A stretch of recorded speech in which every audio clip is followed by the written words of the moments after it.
AA6 DD. 16 hours, 59. Coordinated Universal Time.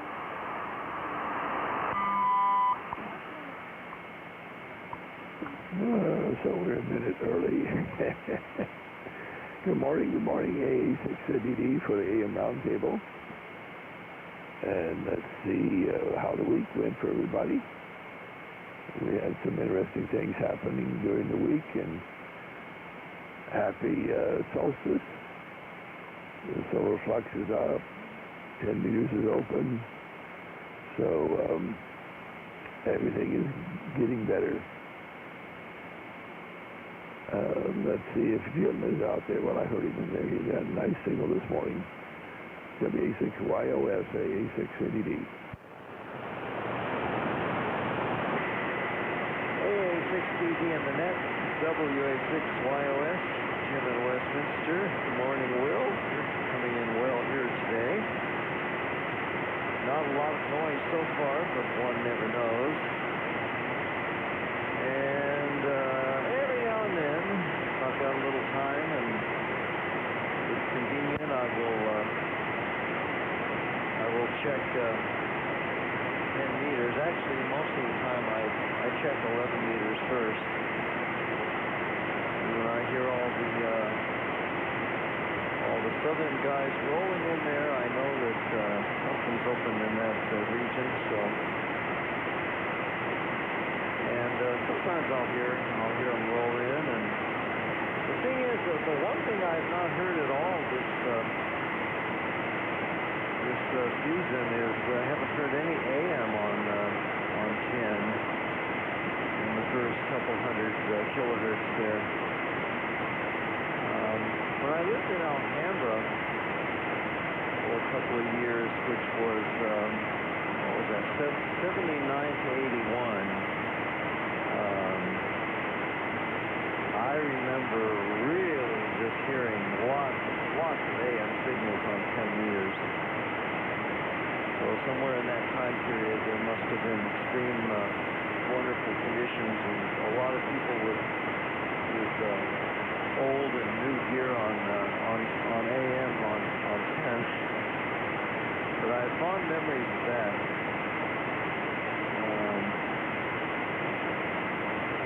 Anyway, I guess that's about it. I can't think of too much else this week that's gone on. I've just been taking care of business and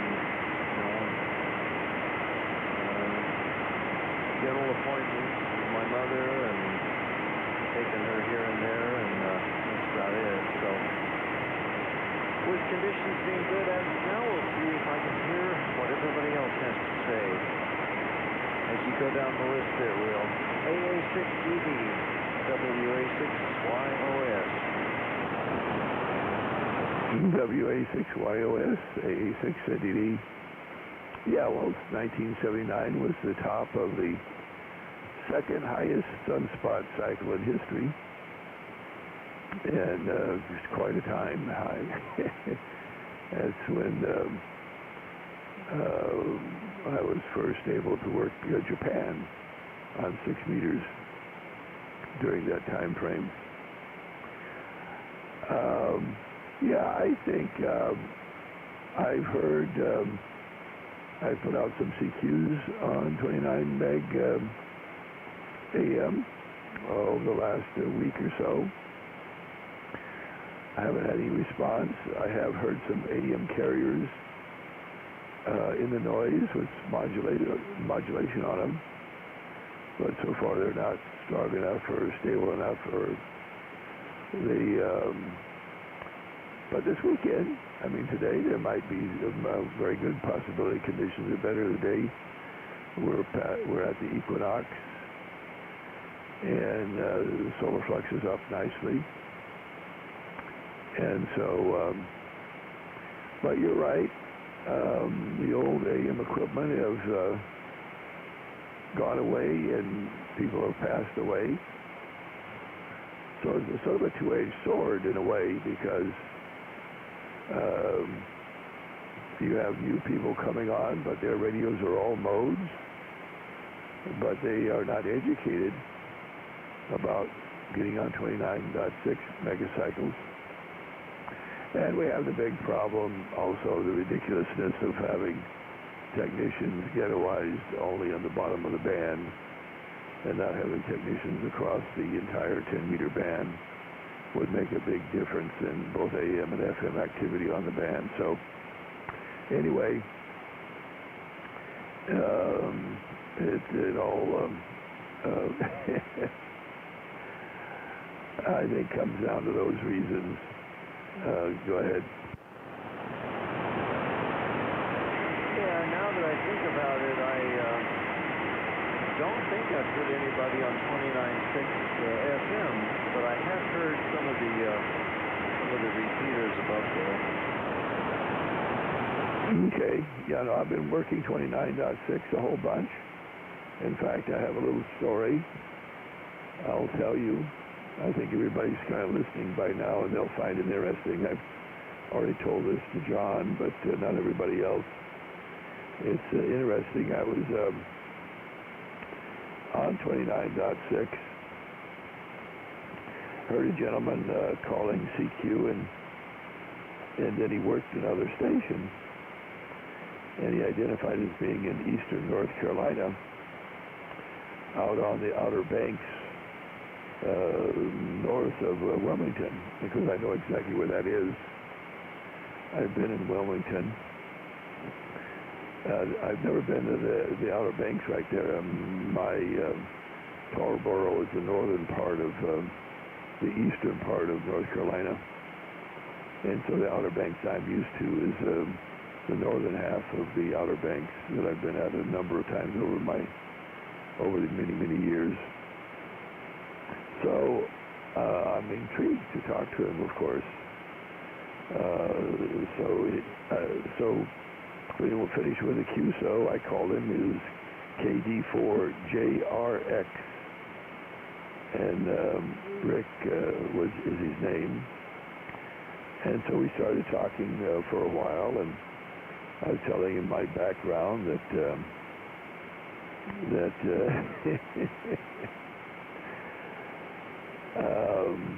that I had been initially raised there in Tarboro, but they didn't have a hospital, so 77 years ago I was born in Rocky Mount.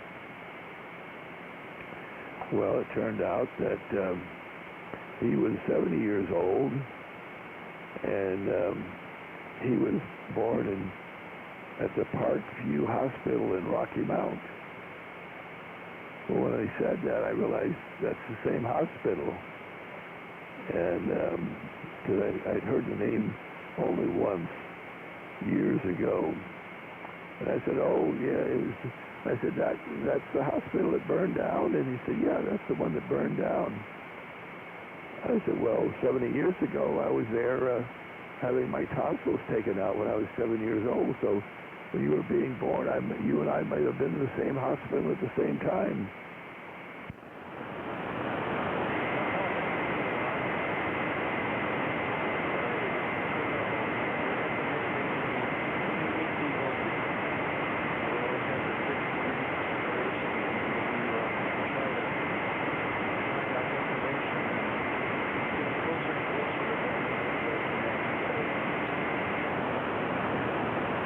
Yeah, and then I told him, I said, well, I was back visiting my cousin, W4RQ, some 25 plus years ago, and we went down to Wilmington to a ham convention there in a big, large stadium.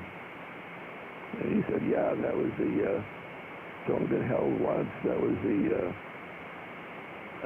convention was held there, and he said, I was there, I had a booth there. And I said, well, I went up and down all the aisles. I saw all the booths and all the people.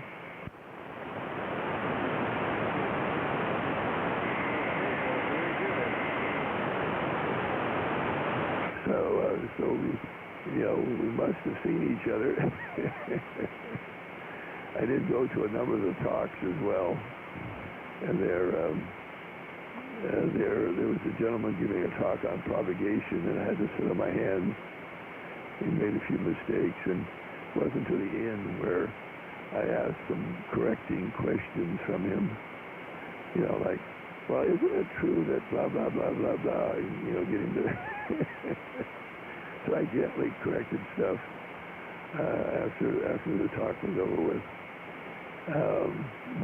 Yeah, so I had a good time there in Wilmington. I've only been there once. What's interesting about Wilmington, it's as far north that you can find palm trees. You go any further north in North Carolina or anywhere north of there, and there are no palm trees anymore. Go ahead.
Okay, Jim.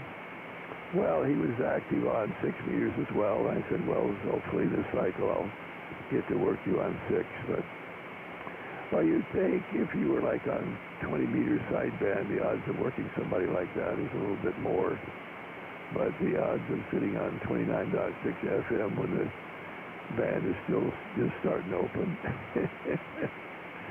that you run into somebody that has came from Parkview Hospital, the one that burned down. That's what they always say back there. Oh, the hospital that burned down. And I remember my tonsils being taken out. And what I remember of it is kind of weird. But I remember laying there and on a gurney, and this African-American lady was obviously the anesthesiologist, which back then that was, I mean, she must have been brilliant beyond belief to qualify for that. And she puts the stuff on this cloth, and she puts it over my face and says, "Breathe deeply." And so I did, and boom, I went out. That's what and then I remember waking up, and all my relatives visiting and eating the ice cream. They shoved ice cream down you, which was good. That part was good. Anyway, let's see if Gary's with us, WA7BIP.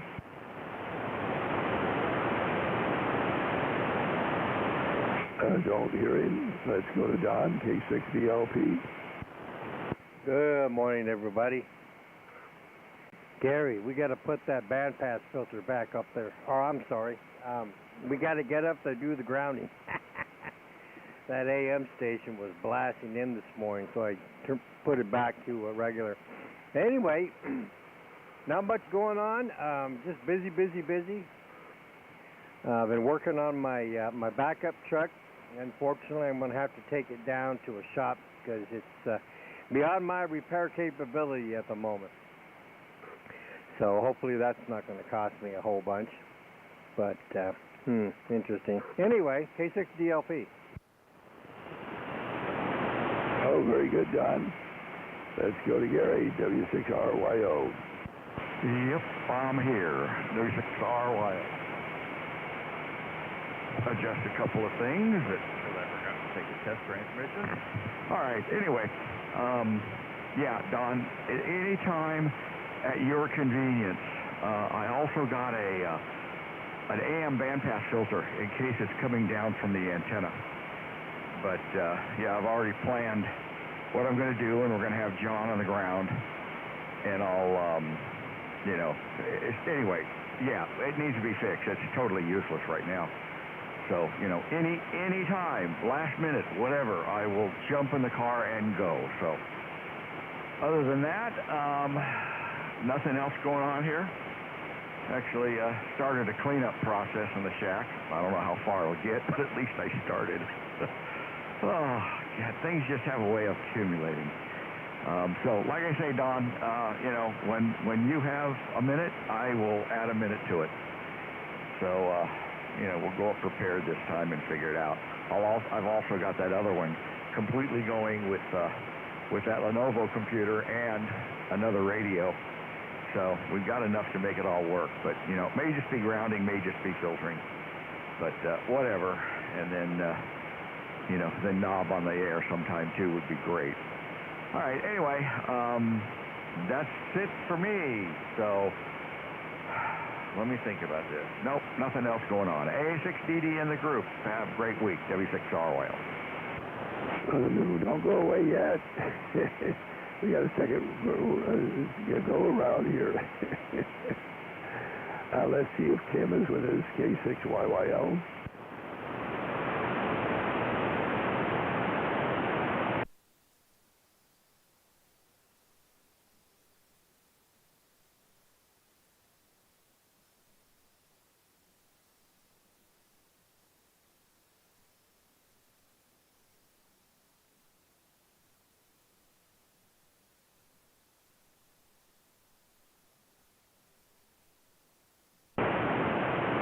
Okay, very, very good, Kim, on us being broadcast on YouTube all over the place. Very good. Mark, AG6ZR. AA6DD in the group, AG6ZR, Mark and Upland. No ham radio activity to report. Been busy with other things the past couple weeks, but yeah, Gary, if you guys need additional help up there, let me know. I'm possibly available some days of the week. My wife has me booked up for some stuff. Otherwise, she has first priority, as I'm sure you understand. That's about it for me, Will. AA6DD, AG6ZR. Okay. Let's go to Rich, W6BRC.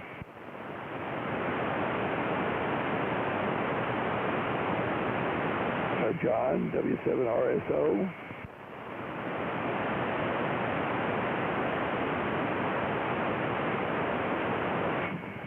Doug, N6ODF.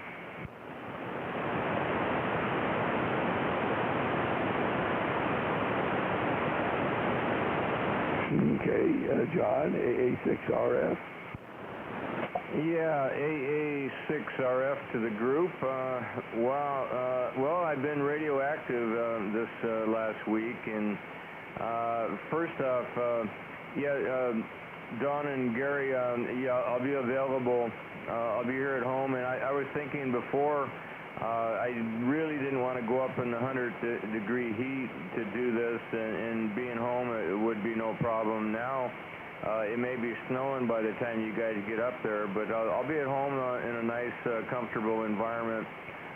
Work with you guys on the ground for communication purposes to get that thing up. So that's I'm kind of looking forward to that project. That'll be fun.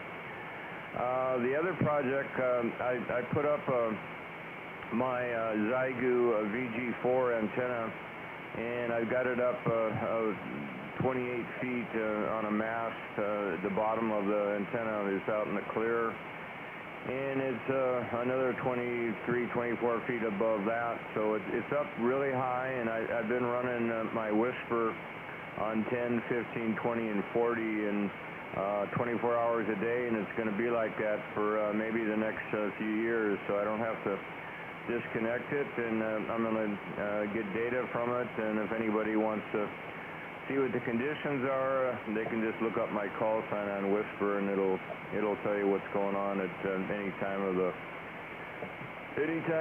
next coming cycle coming up. And I'm happy I don't have to disconnect my transceiver. My antenna to that transceiver every time I went back and forth from Whisper to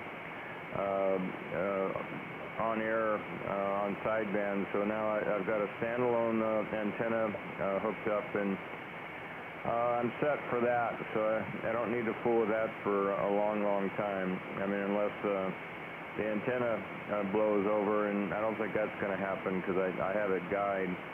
And I got Will to come over on Monday, or what day was it? No, it wasn't Monday. One of the days I got him over here, and we got the antenna up, and he helped me push the mast up, and it only took one tuning excursion so we pulled the antenna down once and put it back up, and it only took one time to do it, so we were much more fortunate than over at Will's house. It was quite a learning experience at Will's with his VG4, but it wasn't so hard on this end. So that's about it, Will, for my radioactive stuff. And of course the bands are starting to come alive, and actually from what I've looked, 15 meter is actually the band of choice to be on right now, but there's not that much activity on it. So from what all the data shows, 15 is the band of choice. So I just wanted to throw that out there. So, all right, Will, back to you, AA6RF.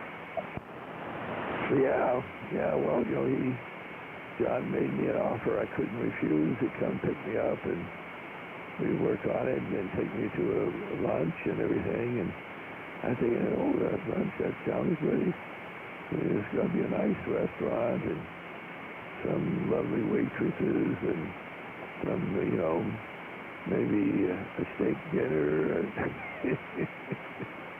Anyway, we got to, after we get it all up, and it's time to go to lunch, he said, well, let's go to this place, and it's going to take a little while to get there, because the cheapest place there is around here for breakfast is, okay.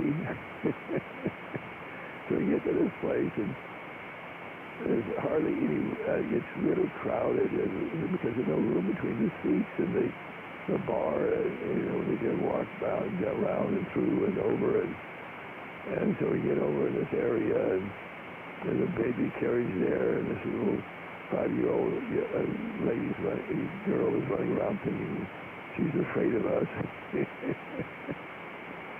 And two ladies there talking back and forth all the time, and so anyway, the waitress comes out there, and this burly waitress with tattoos on her arms, and said, what do you want? And and she goes back and gets the menus, and I asked her for water, which she never brings the water. And then she gets some orange juice, and anyway, the rest is history. Go ahead, John. Yeah, Will, you've been hanging around me too long. You're starting to exaggerate the story to make it more interesting. I guess I've taught you well. Well, is anything I said not correct? Well, you said she was a scraggly old lady with tattoos all over her arms and stuff, and she's a good waitress. She's the best that money can buy. You mean she wasn't she had tattoos on her arms. Did you see them?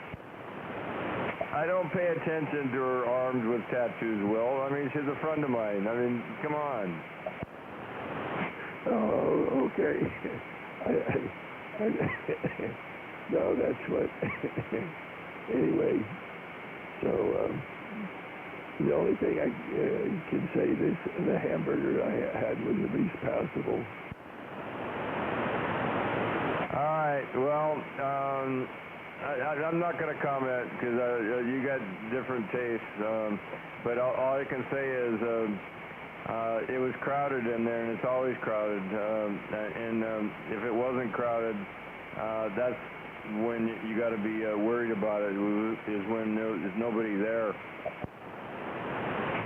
Yeah, well, you said you were going there because it was cheapest place, and that's why it was always crowded.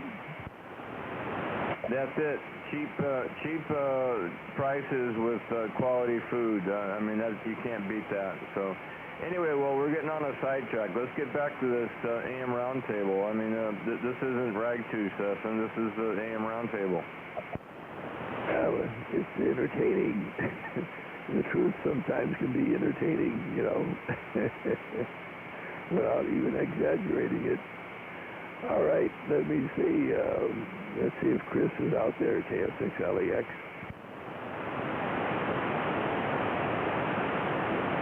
Okay, let's go to John, KU6X. All right, everybody. John, KU6X Upland here. Very entertaining. Hey, just a quick question for you, Will. What did you have done on your engine in your van there? Well, my neighbor is a self-taught mechanic. He took it all the way apart down to, I guess, what they call the block, and then built it all the way back up again. He changed out every bolt in that thing, and all the gaskets above the block there. So it's more efficient. It runs more efficient than it ever has since I've owned it. It just sips gasoline. Go ahead. All right, very good. I was just curious if you were able to keep that thing alive. Not a whole lot going on. I did open up that solar 6-meter transceiver. It looks fairly clean inside. I didn't see anybody's been in there messing around too much, so I'll try to get that over to you somehow. Maybe it'll have to go through. Let's see, how can I do it? I could get it over to Gary, and then Gary could give it to John, and then John gave it to you. But that may be worth you firing it up. I did just check the with a current limited power supply, check the voltage on the I guess there's only two of the electrolytic capacitors there in the power supply that are hooked up to V+. Couldn't tell for sure, but it charged up to over 300 volts or so at least there's no short there. I'll have to try to find I think I'll get online in one of the few remaining groups that talk about old stuff and see if anybody can get a schematic for that thing. But anyway, I didn't see any real things messed up, so maybe this will give you another chance to get that model of AM 6-meter AM transceiver running. I think that's it. Well, AA6CD KU6X. Yeah, Bray? Yeah, go ahead. Yeah, John, the TN is coming up. I mean, if Will can hold off for another month, the TN, we're going to have a get-together. Hopefully you're going to be there for the next one. Yeah, that's possible. I thought maybe if Gary is going to be going up on the mountain, he could hand it off to you if both of you going to be meeting somewhere. That would be an option. Yeah, I won't be going up there. I'm going to stay down at my QTH and run signal report stuff here, so I won't be seeing Gary on that day. Oh, all right. Well, something will happen between in the next month or two. Yep. That's not. We'll make it happen, John. So don't worry about it. Alrighty. Yeah, the Deon's coming up here first Saturday in November, so it's not all that terribly far away. Yeah, the way I goose this one up like I normally do these radios, I turn them on for a second and off, and turn them on for 2 seconds and off, and I keep that up until in this case it doesn't have a direct rectifier. Well, some of it was, but it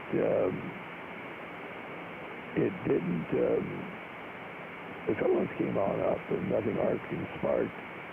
I did have the cabinet off so I could watch the filaments come up. You know, whenever I watch them come up a little bit, I turn it off again and then keep doing that until I can bring it all the way up. And there was no audio, and so I looked over and I could see what looked like the audio preamp tube, and so I wiggled it and boom, the audio came on. So it was mainly a little oxidation on the pins of the tubes that I cleaned on numerous of the tubes, and then it came up and it worked. It transmitted. Put out about 4 watts. The spot switch worked on it, but then it had this god-awful self-oscillations between the two LO circuits that were mutually coupled, and they shouldn't have been designed that way. Which is sad. You see something that looks so neat and would have been a great radio, and then they dropped the ball. And you wonder how that happened. You wonder how in the hell did they not see that from their prototype or something. I don't know. Go ahead, John.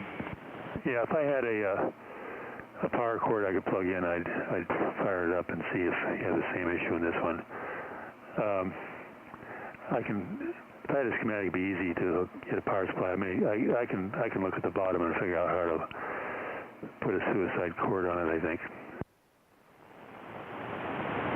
Yes, yeah. Well, it does have 2 different plugs, because it does have a vibrator supply in, and it switches over depending on what the plug is like. Yeah, there's also that terminal strip on the bottom to switch over from, looks like 6-volt DC to line. Yes. Did you figure that out? No. It didn't take time to do that, no. It was working, so I didn't do it. Okay, maybe you can tell me which pins I can apply the line to. Otherwise, I'll just figure it out. Hey, Will? Yes.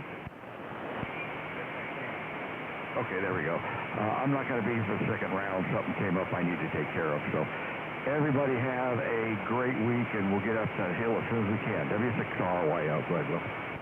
Oh, okay, Gary. Yeah, I can go pop the back of the octo plug off and see what connections it has. That would probably save me a little time. Okay. All right, with that, any late missed or visitor check-ins, call signs, please. Oh, there's Tom. Go ahead, Tom.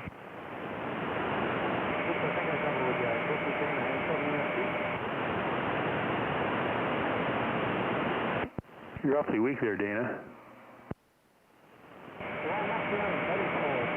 It's Tom. Emmett. No, it's Dana. It is in there too, okay. Okay, Dana. Yeah, you're about an S7 here. And I guess we're doubling here with Tom and Hemet. Go ahead, Will. Yeah, we had a double there, Tom. Go ahead again, Tom.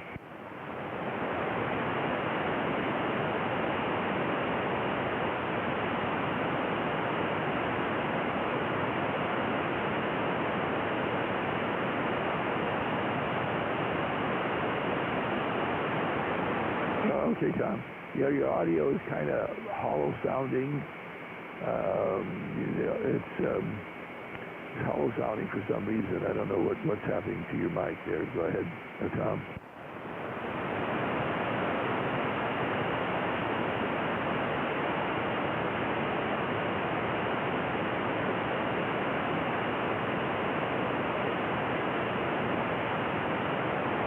Okay, yeah, it came way up when you close talked. You need to close talk that mic apparently there, Tom.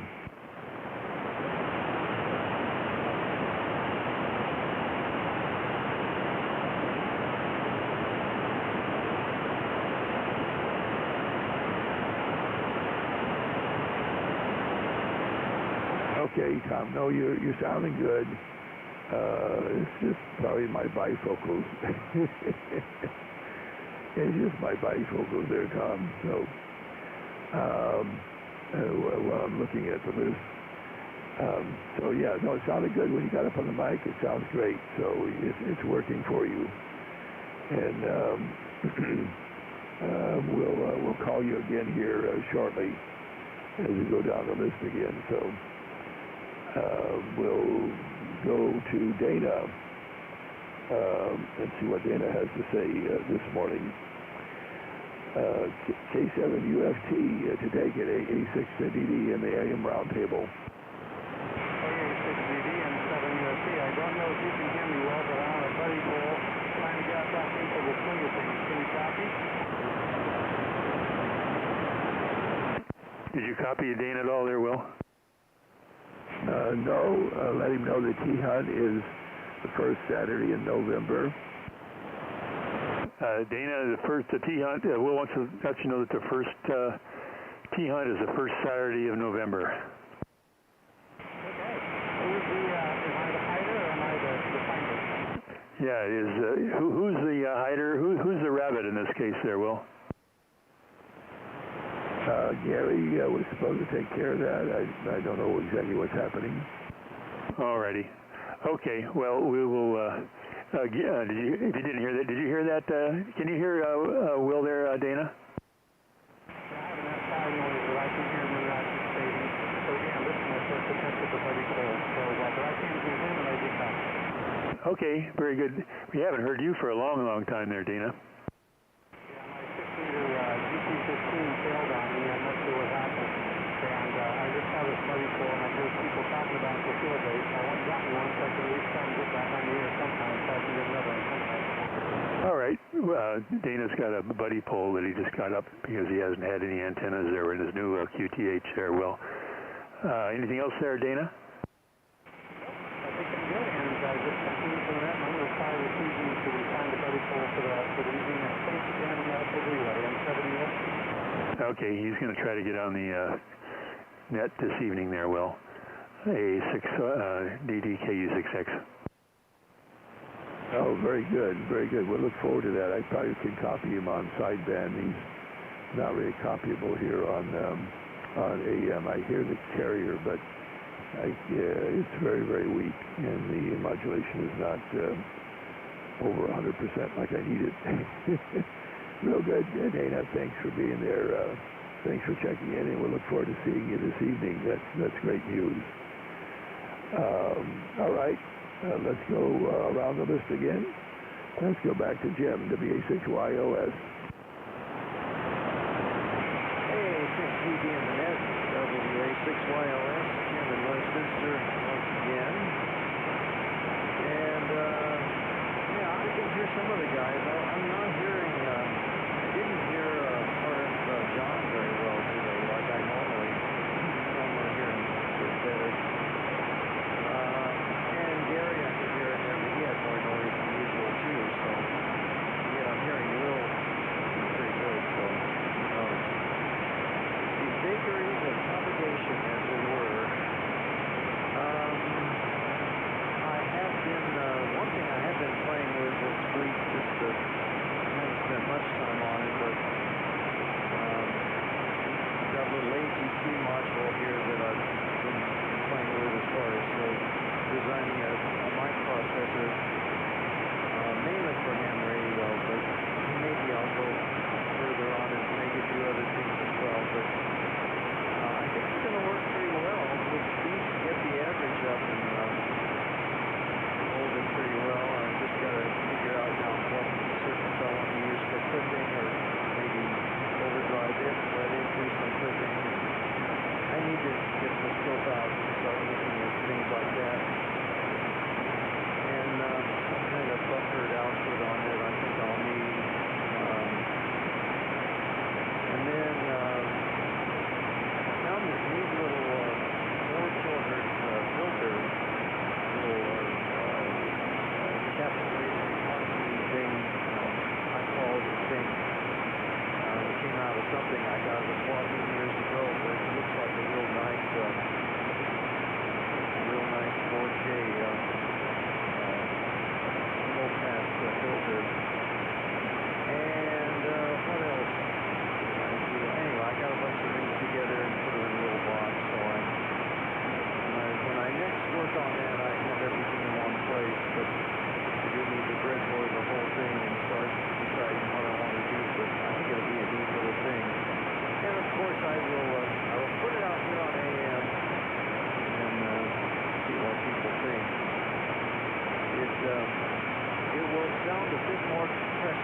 to right now, I can tell you that. But that's good. A little city like this is over 100% modulation. Well, I don't like over 100%, but I like the average to be up there high. And for weak signal stuff. So, anyway, that's the only technical thing I've been doing, but we shall see as time goes on if I can find a little more time to work on that. Everybody have a good week. It looks like we're really plunging into fall. The temps have been just wonderful lately, and I've been able to get out and do some yard work and really enjoy it and have it be nice and pleasant and nice or cool, and I even have to close the window before I go to bed. It's just wonderful. I'm loving all of that. And close the back door downstairs so that it doesn't get too cold when I'm watching TV down there. So I'm happy because I do love the fall. I love fall and early winter. By about March, assuming we've had rain, I'm getting a little sick of that. But we got some nice months ahead. So everybody have a good week, and we will see you all next time. AA6DD, WA6YOS. Oh, very good, Jim. And let's go back to Tom there in Hemet. Tom, 10 meters is wide open today. In fact, there's an RTTY contest going on. So at the bottom of the band, you can see lots of signals on all the bands and can tell really what's wide open by how many RTTY signals you look at. Last night, after midnight, I came in here and with my ICOM 7700, it demodulates bow dot as well as PSK 31. So we tuned around and demodulated, and believe it or not, on 20 meters at 12:30 last night, we copied Spain and then a Charlie X-Ray 3, which John informs me that that's Chile. But Spain was in here a good Q5, S5 on bow dot, and just amazing. We did tune down on 40 and 80 meters, and there was a lot of bow dot signals going on at midnight on those bands as well. Of course, it tended to be all just North America type signals coming through, and not foreign signals coming through like on 20 that late at night, which is just quite amazing. Shows you here at the equinox and the solar flux up just what can happen even late at night on 20 meters. And you know, bow dot is better than, as good as any good CW operator can do. It can hear a good 6 dBs below a sideband signal and drag it out and copy 100%. So back over there to you, Tom, AJ6TT, AA6ADD.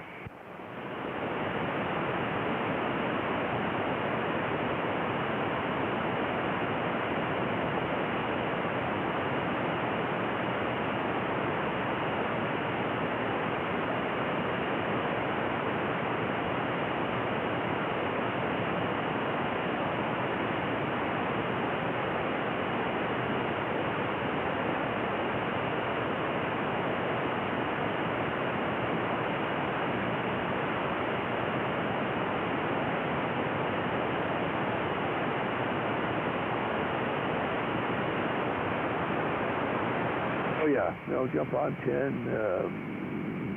I'm going to look for some AM activity today on 10.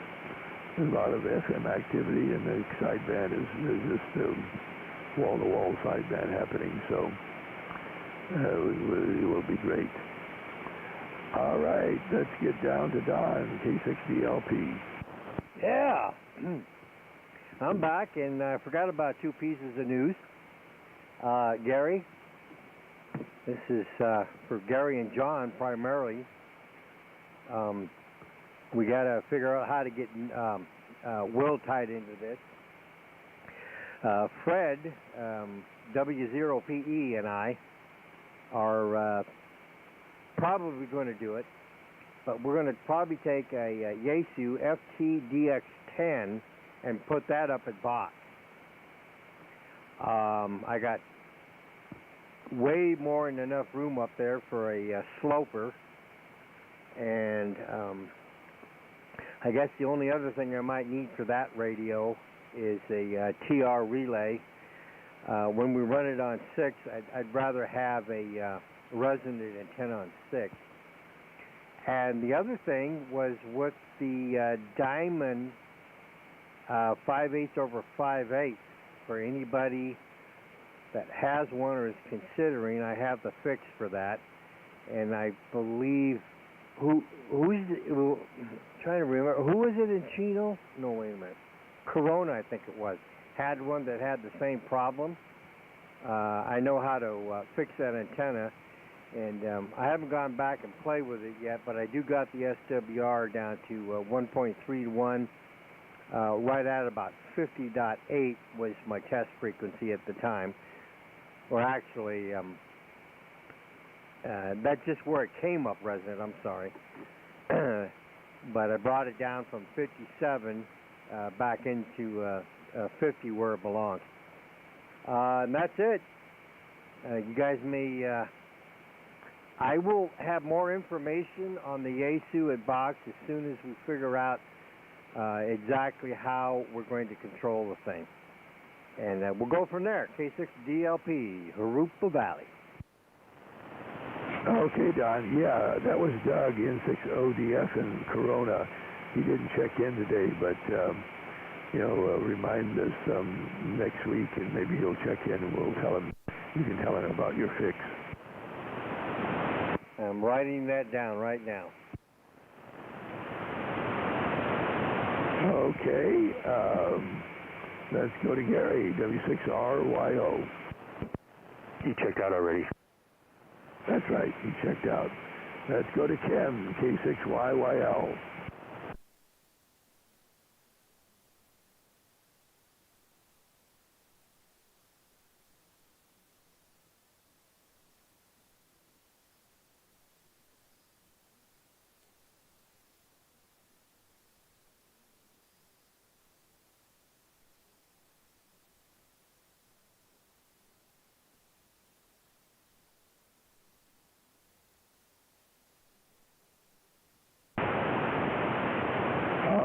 Those are all good numbers. Who said the sunspot cycle was dying? Who is that person? Sunspot numbers 198, solar flux 173. Now, because the sunspot numbers have gone up, that indicates that tomorrow the solar flux numbers should probably will move up. Probably close to a solar flux of 200 will happen tomorrow with these numbers. So tomorrow conditions should be even better. And like I say, we're past the solstice now, and it's gonna go. We need a solar flux of 220 and a big solar flare, and then 6 could pop. Once we get into October. A of 10 and K of 1. So go ahead, Kim.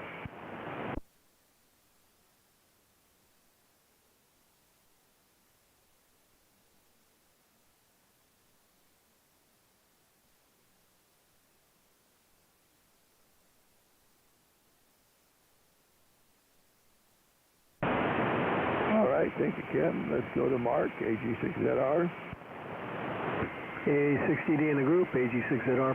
I did forget to mention Steve, AI6IAD. I don't know if he had talked to you, Will, but this past week he mentioned to me he was taking down his tri-band and had offered it. I don't really have room to put it up, but he had offered it to anyone, especially any neophytes that might be in the market for a very nice antenna. I believe he is pricing it at 0.0, so can't beat the price. So anyway, if you happen to come across anyone who might have a use for that, if he hadn't talked to you, maybe you'll catch him on the air and can talk to him about it. And Don, in case Gary didn't catch it, if you guys need a third body up there, remind Gary and have him get in touch with me. I've probably got a fair number of open days in the next couple of weeks. So if you guys need a body, just let me know. That's about it for me, Will. AA60D, AG6ZR. Oh, there is one other thing. Can you guys mention the name and spelling of that solar 6-meter transceiver, maybe the model number? And that's it. AA60D, AG6ZR. Thanks, Mark. Do you have that, John, KU6X? No, I'm looking all over, and I don't see a model number. But I've got a book with most of the transmitters that were ever built, vintage transmitters. I'll go try to look at that, see if there's an actual model number for it. There, Mark, go ahead. Okay, and how do you spell the name of the radio? Just like Solar Cycle, SOLAR. It's not sonar, which is easily confused with, but it's SOLAR. A 6-meter AM transceiver. It's a compact thing. Everything's built into one box, power supply with both AC and running off a battery.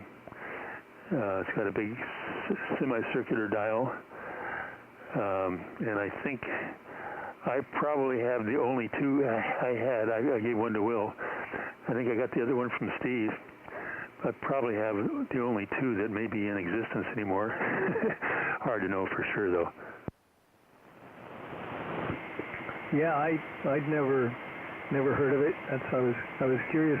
Yeah, I looked and saw the sonar in that book of Tubera communications receivers that you gave me, but I didn't see a solar. All right, I'll do a little poking around, see if I can maybe find it somewhere. I'm kind of curious. Alrighty, that is it for me then, Will. AA60D, AG6ZR. Okay, Mark.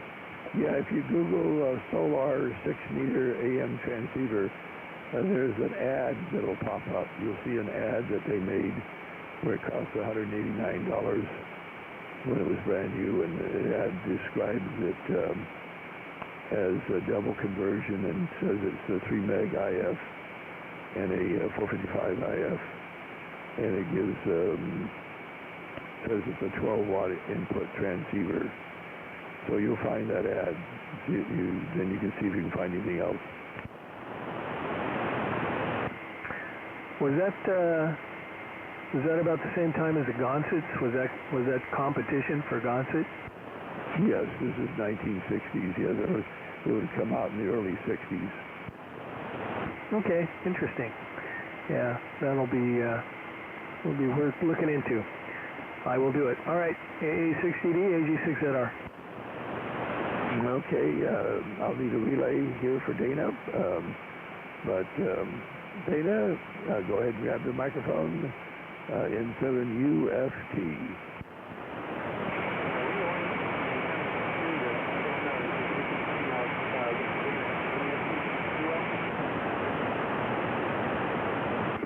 No, but you came up quite a bit, Dana. You're 5x5 here.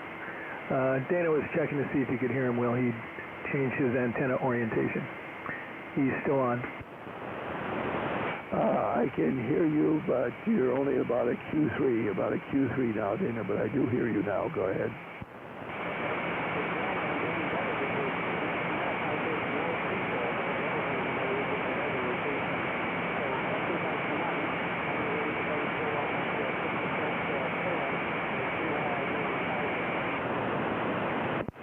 Yeah, you're S7 here, Dana.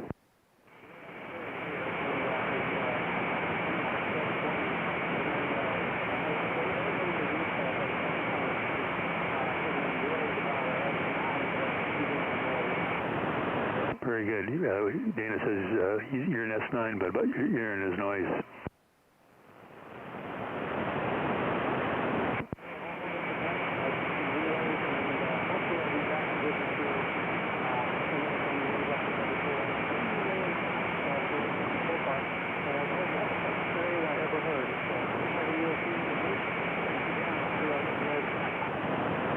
Okay, Dana. Dana says he's hearing more people than he's ever heard before, so that's great.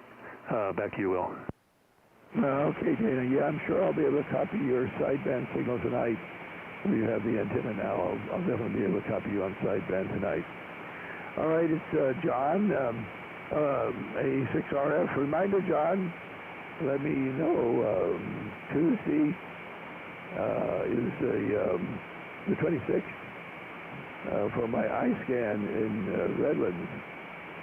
Go ahead, John. Okay, I'll talk to you later about it. We don't need to discuss it, but well, if everybody's listening, you're covered, Will, and no problem. We'll discuss it later. Hey, Will, I got a correction. I told you that contact at CX3 was Chile, but that was just off the top of my head. I looked it up as Uruguay. It's Uruguay, and the CX3s are all Uruguay, so that's the correction. And Don, the Sierra Peak,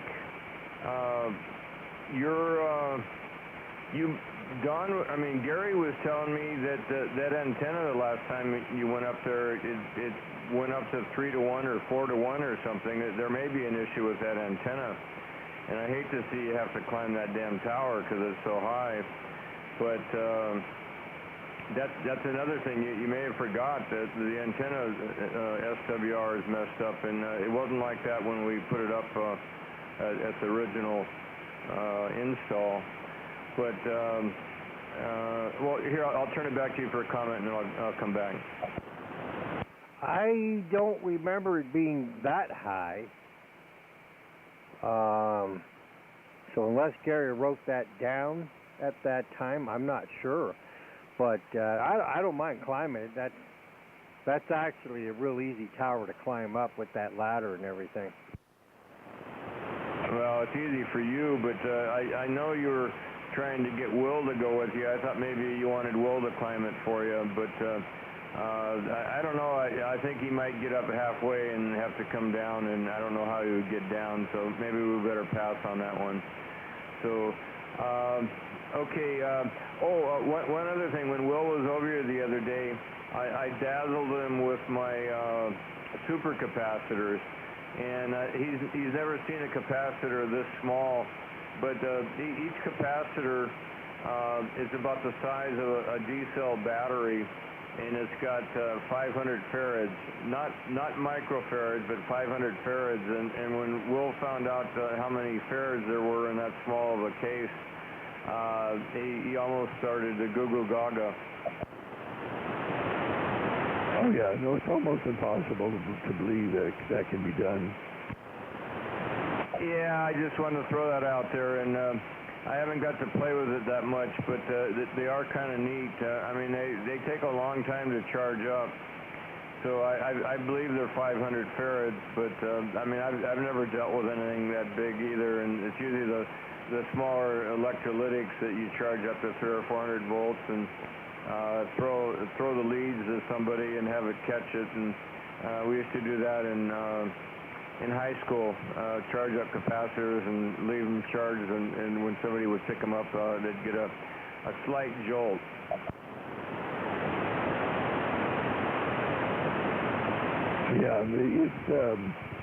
Yeah, he has 6 of them in a package that's all regulated. 2.7 volts at 500F. So it's 500F on the first one and 500F on the second, and 6 of them, and they're all in series. So then you have to divide by 6, but you still end up with something approaching 500F at 12 volts, which is just unbelievable. Michael Faraday would be proud. Yeah, he wouldn't think it was possible. I mean, something this big, this small with that much farads, he would have probably started to look for bigger and better things. I mean, if you can get a farad in a small case like that, who knows? I mean, maybe he would have went insane. He was probably looking at batteries at the time, so it probably wouldn't surprise him. Well, you'd almost think it was a battery. The capacity they are, I mean, it's almost like a battery with high amperage. Is that RSO in there?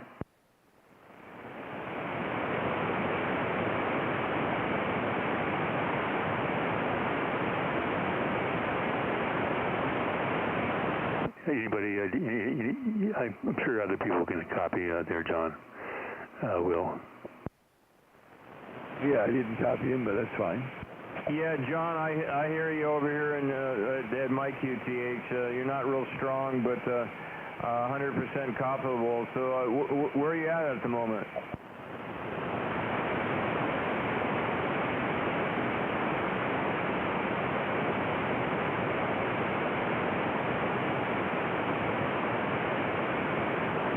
No, I'm here. I had to go to the low antenna so you can hear me. Go ahead, John.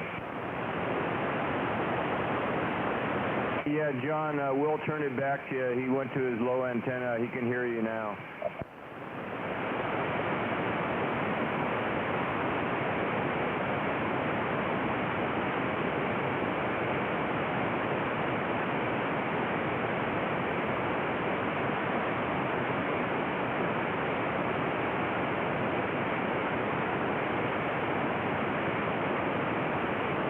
Yeah, John, I got my VG4 antenna up real high, and look at my whisper on my call sign. You'll be impressed. That antenna is a great antenna.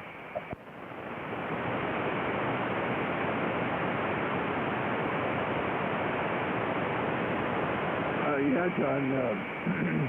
Yeah, go ahead and expand a little bit. We're almost to the end of the net. I think what you guys are doing over there was wonderful, and the test results you guys had, and et cetera, et cetera. Go ahead.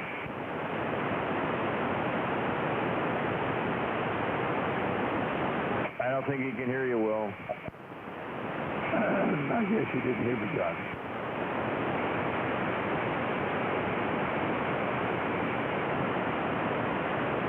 Yeah, he came back, Will. He says he knows you're there, but you're Q4, or I mean, barely readable, so it's not going to happen. We'll have to do it on a different frequency or a different time.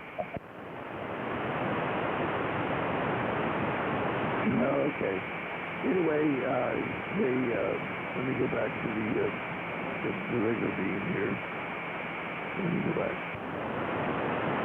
Anyway, the Reno Valley Club that runs the museum over at March Air Force Base Museum, they had a 2 days, I guess, of young people, sort of like Boy Scouts, but they weren't Boy Scouts. They were different type of explorers, I guess. And they apparently actually even had the exam session over there where they had success with some of these young people getting their license. But it was neat yesterday because John did call me from over there. In fact, I worked his 4-band HT. He had added a counterplays to it, and we actually worked the 4-band HT. And then he did, from the base station, put on a number of young people I got to talk to. One was 5 years old, quite precocious. The last one I talked to was a young man who was 12 years old and interested in history. And we talked to him, and he had taken the test, but he didn't pass it. But he had a very positive attitude. And I told him, I didn't pass it the first 3 times I took it, so keep going, you'll get there. But he was interested in history, so I started telling him that when I was in the 7th grade of the ancient history in the Mediterranean that I knew about from the Phoenicians. And so he enjoyed that. So he said, "Oh yeah, that's what we're studying," which is neat. So we had a good time with that. All right, with that, let's go to John to tie the ribbons. KU6X. Okay, everybody. Well, I've got to run here anyway, but did have a granddaughter's birthday party with a 4-year-old with a bunch of 25 4-year-olds plus or minus. We're all running around this kind of a neat little thing my daughter found. Is the thing where they kids build or paint a doghouse or a cat house, so to speak, and then they decorate it and they put it back together again. Kind of a fun thing for little kids to get to do some hands-on stuff. That's it, Will. AA60D KU6X. Okay, any late missed visitor check-ins, comments or questions, call signs please.